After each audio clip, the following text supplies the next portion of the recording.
Bismillahirrahmanirrahim. Let's discuss the arrays which are basically a 2D arrays.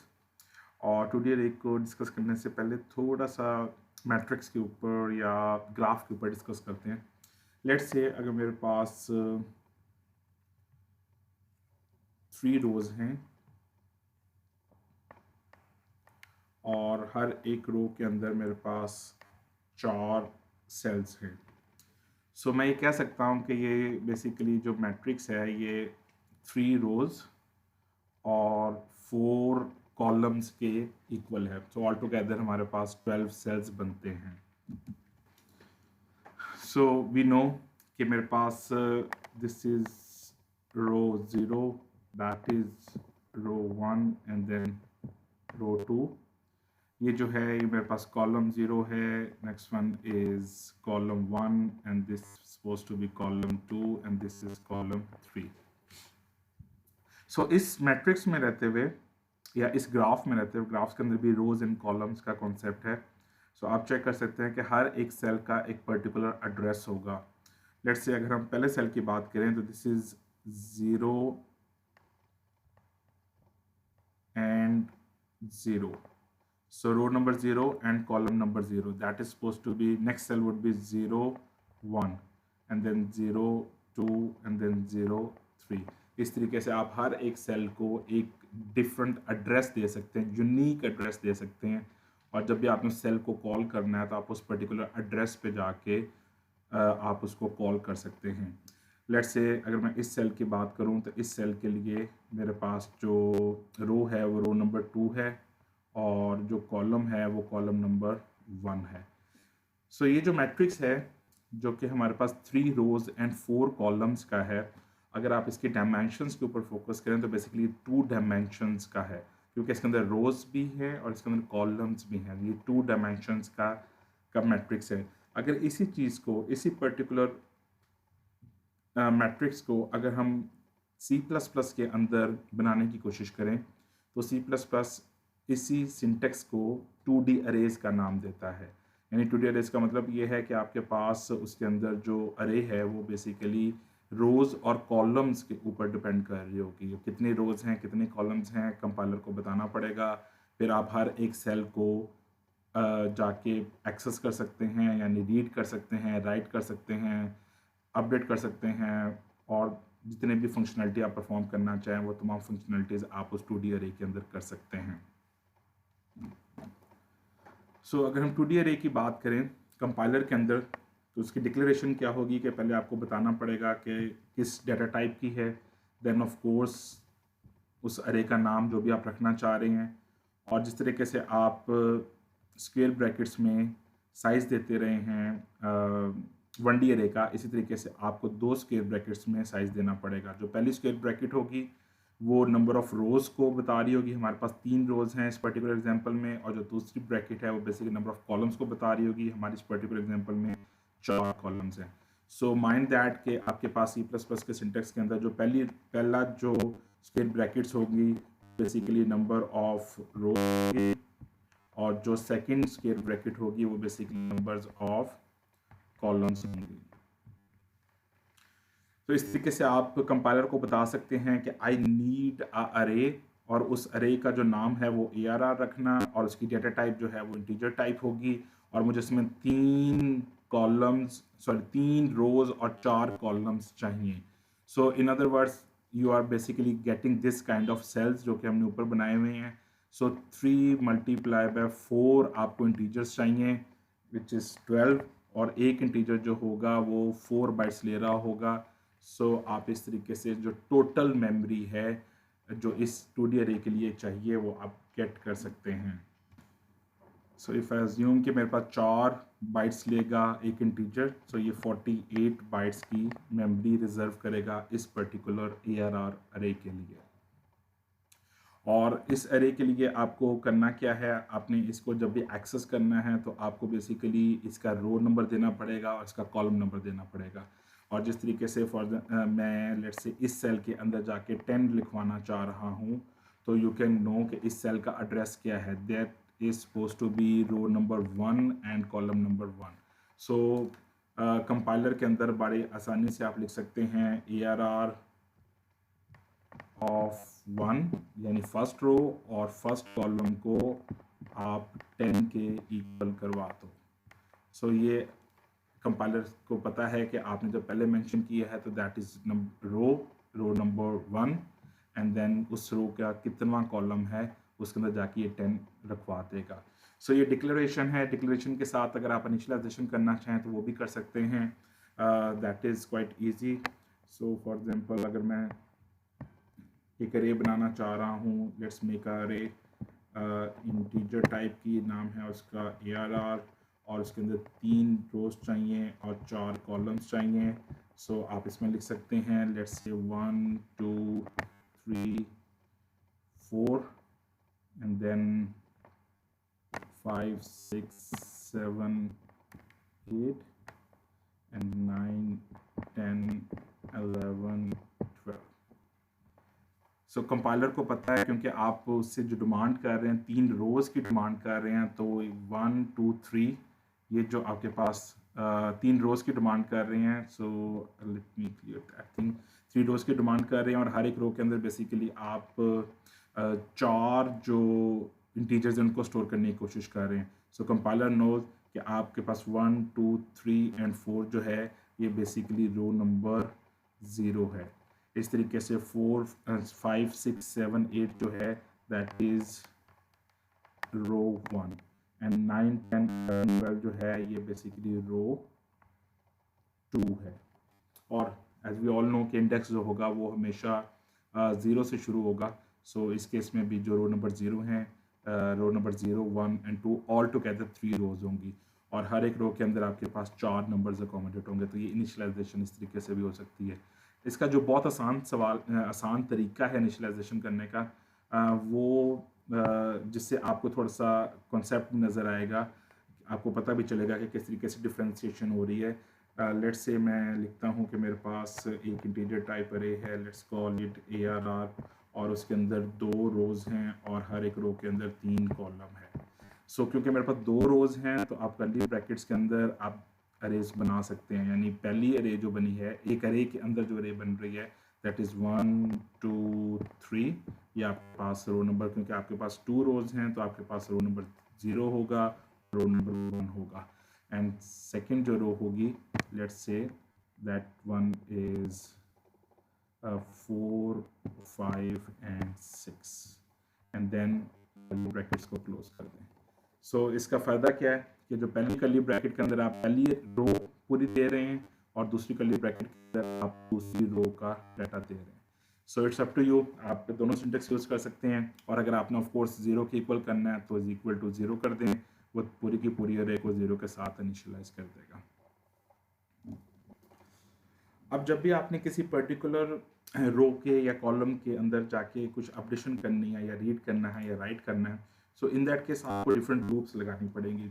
Let's say मैं इसी अरे को जो कि मैंने बनाया है 3/4 की, let me write it over here, integer ARR of 3 rows and 4 columns, initially जो है वो 0 है और मैं चाहता हूँ कि इसके अंदर मैं इनपुट करवाना चाहूँ।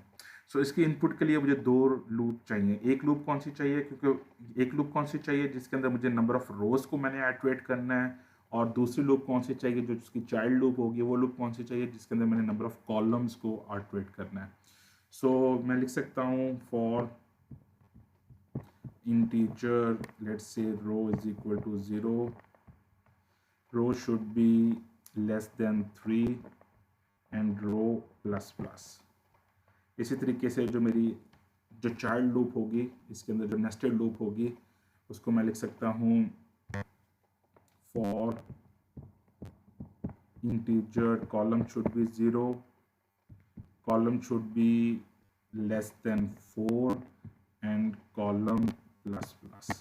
और इसके अंदर हम इनपुट करवा सकते हैं, लेट्स से सीन करवा के ले आओ, किस में लेके आना, ARR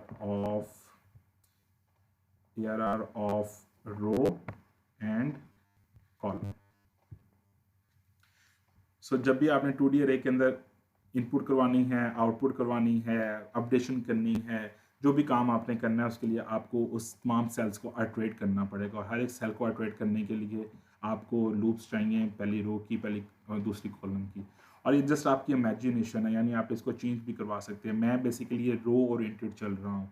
अगर आप इसको कॉलम ओरिएंटेड चलना चाहिए, यानी पहले आप कॉलम कॉलम को सारा आइटरेट करें और फिर रो को आइटरेट करें, तो दैट इज़ आल्सो पॉसिबल। आप इस रोज़ को इस लूप को इंटरचेंज कर सकते हैं, रोज़ इंटरनल लूप बन जाए और काउंटर जो कॉलम जो है वो आपके पास मदर लूप बन जाए। So that is quite possible. So ultimately फ़ायदा क्या है इस पूरे कॉन्सेप्ट को, 2D अरे को कॉन्सेप्ट को रीड करने के लिए, कि आप देखें कि आपके पास जितनी भी रियल टाइम प्रॉब्लम्स हैं वो मेजॉरिटी जो होंगी वो आपके पास 2D के ऊपर मैप हो रही होंगी। लेट्स से अगर मैं कहता हूँ कि मेरे पास 5 स्टूडेंट हैं मेरी क्लास में, तो मैं कह सकता हूँ मेरे पास एक स्टूडेंट नंबर 0 है, देन स्टूडेंट नंबर 1 है, स्टूडेंट नंबर 2 है, स्टूडेंट नंबर 3 है, स्टूडेंट नंबर 4 है, और हर एक स्टूडेंट के लिए मेरे पास 4 असाइनमेंट्स का रिजल्ट है। So I can manage like this कि मेरे पास जो एक स्टूडेंट होगा उसकी जो असाइनमेंट्स होंगी वो इस तरीके से मैप हो रही होंगी। सो स्टूडेंट नंबर 0 की जो रो है वो बेसिकली मेरे पास नंबर ऑफ असाइनमेंट्स को मैप कर रहा होगा। Let's say this one suppose to be assignment 0 marks, that is assignment 1 marks, assignment 2 marks और assignment 3 marks. So majority of the real life problems जो होंगी वो आपको 2D अरे के अंदर मैप करना, डाटा को मैप करके लेके आना और फिर 2D अरे के ऊपर सारी परफॉर्मेंस करना वो ज़्यादा आसान होगा। इसी तरीके से हम इस 2D अरे को फाइल से भी रीड कर सकते हैं, फाइल में जाके राइट भी करवा सकते हैं, डिफरेंट फंक्शंस को भी सेंड कर सकते हैं। जब आपने 2D अरे को किसी फंक्शन में सेंड करना है तो मेक श्योर कि आपको कंपाइलर को बताना पड़ेगा कि जो आप पैरामीटर पास कर रहे हैं वो बेसिकली एक 2D अरे है। सो 2D अरे के लिए आपको जब भी पास करना है तो आपको डबल डबल स्क्वेयर ब्रैकेट्स को लगाना पड़ा करेगा। और जिस तरीके से आपके पास 1D अरे कॉल बाय रेफरेंस हो रही होती है हमेशा, इसी तरीके से 2D अरे के अंदर भी call by reference he map हो रहा होता है। मीन्स कि आप जितने भी फंक्शन के अंदर काम करवा रहे होंगे, जो उसके फॉर्मल आर्गूमेंट में जो काम होगा वो अल्टीमेटली एक्चुअल आर्गूमेंट्स के अंदर हो रहा होगा, क्योंकि अरे जो है वो बाय डिफ़ॉल्ट बाय रेफरेंस के तौर पे ट्रीट की जाती होती है। So let's see a code. ये एक सिंपल सा मेरे पास कोड है। मैंने क्या किया है कि आई हैव इनिशियलाइज द अरे इस तरीके से। इसका मतलब 3 रोज़ हैं और 4 कॉलम्स हैं। So 12 11 12 13 14 that is my row number 0, then 15 16 17 18 that is row number 1, and 19 20 21 22 is basically row number 3। और आप देख सकते हैं कि जो मैंने दूसरी लाइन लिखी हुई है, जो मैंने कमेंट की हुई है, that is a very good representation of that particular thing, कि आप 2D अरे के अंदर इस तरह करने के बजाय आप इस तरीके से करें, ताकि आपको पता चले कि आप जो कर्ली ब्रैकेट्स लग रही हैं वो बेसिकली एक एक इंडिविजुअल अरे बना रही हैं। सो अल्टीमेटली हो भी ये रहा है कि आपके पास हर एक रो जो है वो 4 इंटीजर्स की एक अरे है। सो इस तरीके से आप देख सकते हैं कि पहली जो रो नंबर 0 है वो बेसिकली ये 4 इंटीजर्स की एक अरे है, फिर रो नंबर 1 जो है that is this one, and so on so fourth. और उसके बाद मैंने प्रिंट के फंक्शन को भेजा है। प्रिंट के फंक्शन को क्या भेजा है, मैंने अरे का नाम भेजा है और फिर मैंने रोज़ भेजी हैं और कॉलम भेजी हैं। अगर आप प्रिंट के फंक्शन की डिस्कशन करते हैं, सो प्रिंट के फंक्शन के अंदर व्हाट आई हैव डन कि मैंने प्रिंट के फंक्शन के अंदर पहले एक अरे को गेट किया और साथ दोनों ब्रैकेट्स में लिखा है कि जो अरे मैं गेट कर रहा हूँ that is of 3 rows and 4 columns, और फिर मैं 2 वेरिएबल्स गेट कर रहा हूँ, एक रो का और एक कॉलम का। और मैंने जो लूप लगाई हैं वो रो ओरिएंटेड लगाई हैं। पहले एक रो नंबर 0 के लिए 4 कॉलम्स को आर्टरेट किया जाएगा, फिर रो नंबर 1 के लिए 4 कॉलम्स को आर्टरेट किया जाएगा, फिर रो नंबर 2 के लिए 4 कॉलम्स को आर्टरेट किया जाएगा। और हर एक रो जब ख़त्म हो जाएगी तो मैं रो को ख़त्म करने के बाद मैं एक दफ़ा नेक्स्ट लाइन को प्रिंट करवा रहा हूँ। और इस तरीके से जो प्रिंट की मेरी स्टेटमेंट है, जो प्रिंट का मेरा जो फंक्शन है, उसको मैंने ऊपर पैरामीटर के अंदर भी मेंशन कर दिया है। सो इसको एग्जीक्यूट करने की कोशिश करते हैं। So as you can will see के इसके अंदर जो आउटपुट आएगी वो मेरे पास अरे रो बाय रो प्रिंट हो जाएगी।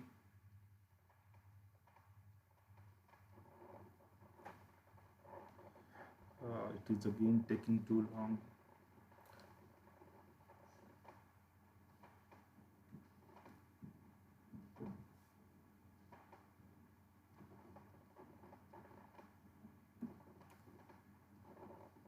Okay, still waiting.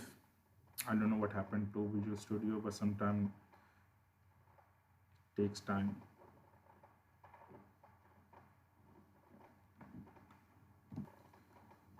Okay, so here we are. uh, इसके अंदर आप चेक करें, मेरे पास जो अरे है वो उसी तरीके से रो बाय रो प्रिंट हो रही है। 11 12 13 14 is row 0, 15 16 17 18 is row 1 and 19 20 21 22 is basically row number 2। और इसमें एक चीज़ ध्यान में रखिएगा कि जब भी आप फंक्शंस के अंदर 2D अरे को बात करते हैं तो आप इसके जो रो का पैरामीटर है उसको आप ब्लैंक भी छोड़ सकते हैं। यानी मैं इस तरीके से इस रो के पैरामीटर को ब्लैंक भी छोड़ सकता हूँ। मुझे कंपाइलर को ये मेंशन करना ज़रूरी नहीं है कि कितनी रोज़ हैं, लेकिन कंपाइलर को ये मेंशन करना बहुत ज़रूरी है कि कितने कॉलम्स हैं, क्योंकि जितने नंबर ऑफ कंपाइलर की जो जंप्स हैं, जब हम इसको 2D अरे को पॉइंटर्स के अंदर कन्वर्ट करेंगे then I let you know कि कंपाइलर जो जंप कर रहा है वो बेसिकली रो के बाद किस तरीके से उसको पता चलता है कि नेक्स्ट रो शुरू हो गया। सो दैट डाटा कि ये जो चीज़ पता चलेगी कि नेक्स्ट रो शुरू हो गया, वो बेसिकली उसको पुरानी रो के कॉलम्स से पता चलेगा। सो कंपाइलर के अंदर ये ऑप्शन अवेलेबल है कि आप ब्लैंक छोड़ दें, नंबर ऑफ रोज़ लिखने की ज़रूरत नहीं है, लेकिन नंबर ऑफ कॉलम्स मेंशन करने की ज़रूरत हमेशा हुआ करेगी। सो इसको भी ज़रा एग्जीक्यूट करके देख लेते हैं कोई एरर तो नहीं आ रहा। सो लेट्स सी, कंपाइलर ने कोई एरर नहीं दिया है एंड यू विल सी कि इसके अंदर जो अरे है वो एज इट इज़ प्रिंट हो गई है। अब इसी एक एग्जाम्पल को थोड़ा सा एक्सटेंड करने की कोशिश करते हैं। लेट्स सी के इनपुट लेते हैं किसी फाइल से, और फाइल के अंदर जो डाटा पड़ा हुआ है वो उसको पहले वेरीफाई कर लेते हैं कि मेरे पास को फाइल जो है उसके अंदर डाटा जो है किस फॉर्मेट में पड़ा हुआ है। सो मेरे पास एक इनपुट की टेक्स्ट फाइल है। इनपुट की टेक्स्ट फाइल के अंदर मैंने 3 रोज़ बनाई हुई हैं और मेरे पास हर एक रो के अंदर 4 नंबर्स हैं, यानी वही कॉन्सेप्ट है कि 3 रोज़ और 4 कॉलम का मेरे पास मैट्रिक्स बना हुआ है और इसके अंदर हमने अभी रीड करवाना है। So let me get the code. So ये कोड में क्या हो रहा है, get rid of this thing. Okay, so हमने क्या किया, एक अरे बनाई है और उस अरे के अंदर हमने ब्लैंक छोड़ा है, उसको भी सिर्फ इनिशियलाइज नहीं किया, डिक्लेयर किया। फिर एक फाइल नेम है input.txt जहाँ से मैंने रीड करना है, फिर मैंने रीड के फंक्शन को कॉल कर दिया। रीड के फंक्शन को मैंने अरे भिजवाई है और उस अरे के साथ मैंने उसको number of rows and number of columns भिजवाई हैं और साथ मैंने वो फाइल भिजवा दी जिसमें से उसने रीड करके डाटा को लेकर आना है। इस तरीके से जब वो रीड करके वापस आएगा तो रीड के फंक्शन के अंदर, क्योंकि अरे बाय रेफरेंस जा रही होगी, तो जो भी रीड का फंक्शन चेंज कराएगा वो अल्टीमेटली फॉर्मल पैरामीटर्स में, एक्चुअल पैरामीटर्स में हो रहा होगा and that we can verify after printing that particular array. और रीड के फंक्शन के क्या किया है, मैंने फाइल को ओपन किया है और एफिन के साथ उसको एसोसिएट किया है और एफिन से रीड करके मैंने अरे के अंदर कॉपी करवा दिया है। सो ये एक पर्टिकुलर कोड है, इसको एग्जीक्यूट करने की कोशिश करते हैं। सो लेट्स सी इसकी आउटपुट क्या आती है। माइंड दैट के जो हमारे पास फाइल है उसके अंदर ये डाटा पड़ा हुआ है जिसके अंदर 11 12 13 14 row number 1, then row number 2 and then row number 3। Ultimately जो रो नंबर 0 है, रो नंबर 1 है, रो नंबर 2 है, 3 रोज हैं। सो लेट्स सी कि हमारे पास इसकी क्या आउटपुट आती है।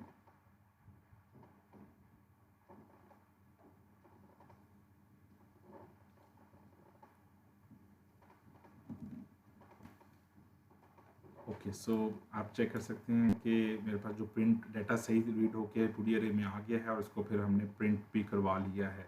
अगर मैं इसी तरीके से इस नंबर ऑफ रोज़ और नंबर ऑफ कॉलम्स को बढ़ाना चाहूँ तो then I can change the parameters here कि मैं फंक्शंस मैं बता सकता हूँ कि मुझे 4 रोज़ और 5 कॉलम्स की चाहिए। जो भी आपके पास डाटा अवेलेबल है उस डाटा के मुताबिक आप नंबर ऑफ रोज़ और नंबर ऑफ कॉलम्स को मेंशन कर सकते हैं और उसके बाद फंक्शंस के थ्रू सेंड करके आप उसको रीड राइट अपडेट जो भी आप करवाना चाहें वो कर सकते हैं। सो जस्ट इमेजिन दैट कि जो 2D अरे है वो बेसिकली आपके पास एक फॉर्मेट है जो मैट्रिक्स का फॉर्मेट है। तो मैट्रिक्स के जितने भी ऑपरेशंस परफॉर्म हो सकते हैं, यानी मैट्रिक्स की सब्ट्रैक्शन है, एडिशन है, मल्टीप्लिकेशन है, वो तमाम के तमाम काम जो हैं वो 2D अरे के अंदर रहते हुए हम 2D अरे को यूज़ करते हुए हम C++ के कोड के अंदर करवा सकते हैं। उसके अलावा जो मोस्ट इंपॉर्टेंट थिंग है जिसके अंदर आपने ज़्यादा फोकस करना है कि जितनी भी रियल लाइफ प्रॉब्लम्स हैं उस प्रॉब्लम को आप 2D अरे के अंदर मैप कर सकते हैं। जिस तरह मैंने आपको बताया कि ये मेरे पास स्टूडेंट्स की इन्फॉर्मेशन है, मेरे पास हर एक स्टूडेंट जो है, हर एक रो जो है वो बेसिकली एक स्टूडेंट को प्रेजेंट कर रही है, और हर एक रो के अंदर जो नंबर ऑफ कॉलम्स हैं वो बेसिकली उसके असाइनमेंट के नंबर हैं। तो मैं बेतहाशा काम कर सकता हूँ। लेट्स से मैं यहाँ से मैक्सिमम ढूंढ सकता हूँ, मैं हर एक रो का मैक्सिमम निकाल सकता हूँ, रो मैक्स निकाल सकता हूँ। जब मैं रो मैक्स निकालूंगा तो मैं बता सकता हूँ कि अगर मैंने रो नंबर 2 का मैक्स निकाला है तो मैं बता सकता हूँ कि स्टूडेंट नंबर 2 का कौन सी वाली असाइनमेंट है जिसमें हाईएस्ट नंबर है। इस तरीके से अगर मैं कॉलम का मैक्स निकालूंगा, सो दैट विल शो मी कि मेरे पास असाइनमेंट नंबर 0 में यानी पहली असाइनमेंट में कौन सा स्टूडेंट है जिसके मैक्सिमम नंबर हैं। So you can map the actual problems into a 2D array, और फिर 2D array को यूज़ करते हुए आप कॉलम्स को मैनिपुलेट करते हुए, रोज़ को मैनिपुलेट करते हुए आप अपने डाटा की रिप्रेजेंटेशन क्रिएट कर सकते हैं, और डाटा की रिप्रेजेंटेशन से आप डिफरेंट डिसीजन मेक कर सकते हैं।